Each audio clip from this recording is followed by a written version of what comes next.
The more I dive into the digital renaissance and trying to understand what it actually means, the more I realize that this world does not want people like me to succeed.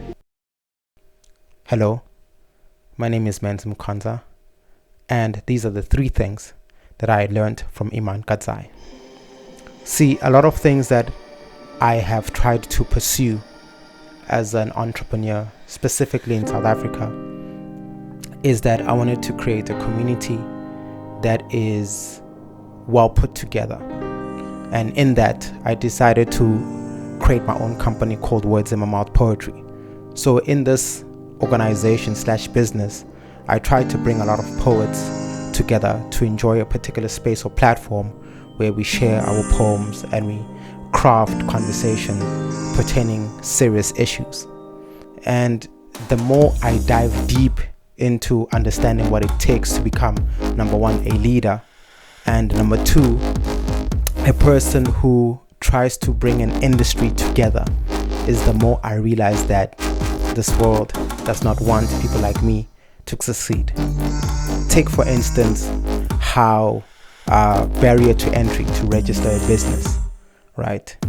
It literally costs an arm and a leg for especially someone who does not necessarily have the money. I think it costs about 200 Rand to register a business, and then you have to get tax clearances, which wastes time, and you have to do a lot of administration, register on CSD, and the barriers become heavier and heavier and heavier. So it just got me thinking as to how do I want to participate in this digital revolution, or this the Renaissance man thing that's currently happening right now. And it just boils down to how I think that we all need to learn something from everyone. So with that being said, these are the 3 things that I've learned from Iman Gadzhi. Number 1 is to consistently work on yourself. So working on yourself is tied into a lot. It can be physically and mentally, but personally I like to tie into mentally first. Like, what is your mindset? Like, how do you pursue or imagine or reimagine yourself living into the future? And number 2, physical. The physical part, which just generally revolves around exercise and just trying to make yourself look a bit physical or physically pleasing for that matter. But nonetheless, these things tend to be very, very important. In the book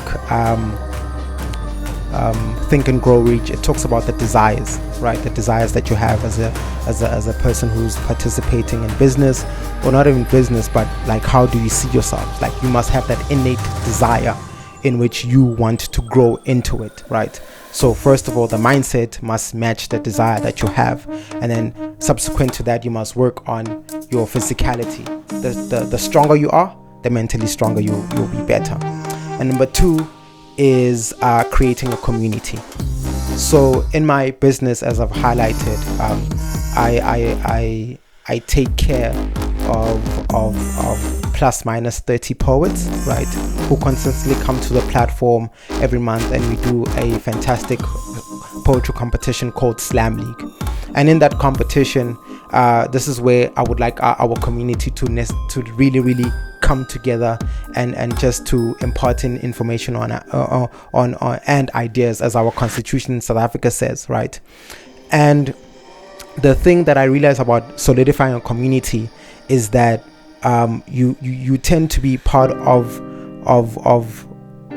communion, as in like communion, meaning that we bring each other together, and we hold each other accountable for what we say and how we say it in most cases.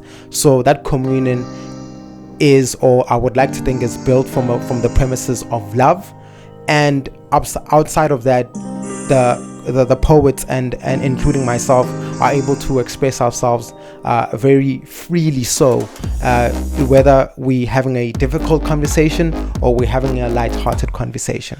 And the third thing is teaching others, right?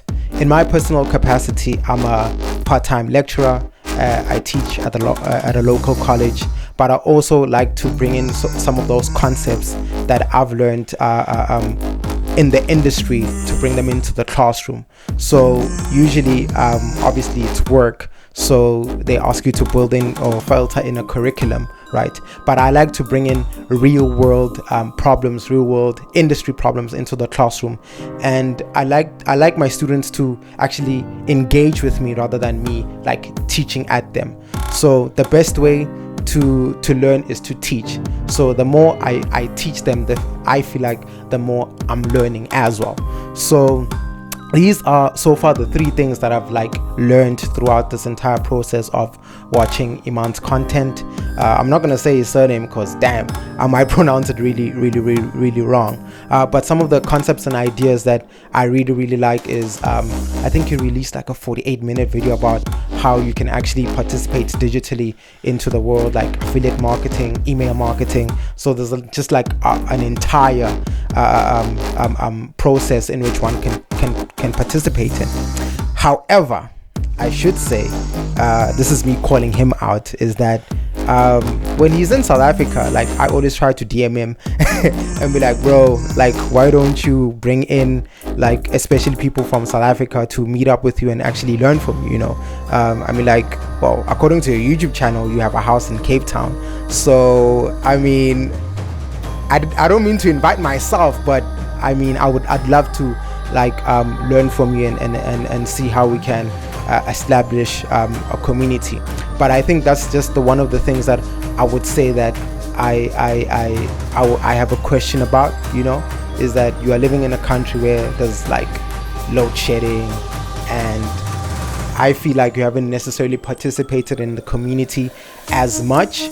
So maybe I'm just looking at it as a like face value thing, but you probably have done so much work. But nonetheless, I think that you should consider this idea, bring people like myself together within Cape Town or whatever, and then let us meet and let us connect with other entrepreneurs that are around Cape Town as well.